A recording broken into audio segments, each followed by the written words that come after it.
Alright guys, another outstanding product from Skinceuticals is the Triple Lipid Restore 242. And I'll tell you why it's called 242. So the ideal concentration of these things in our own skin in order to have healthy, radiant skin is 2% ceramides, 4% cholesterol, and 2% fatty acids.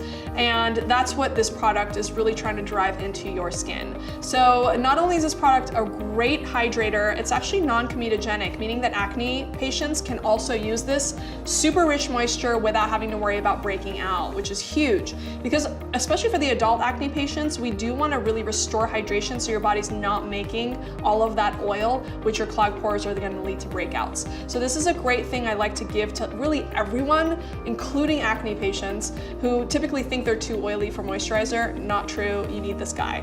Other things that it does is it's got lightening, brightening, tightening agents in it as well. So really, like, who doesn't want that in their moisturizer? It's not gonna make you break out, it's gonna do all of those good things, and that's why almost everybody in my practice is using Triple Lipid Restore 242 from Skinceuticals.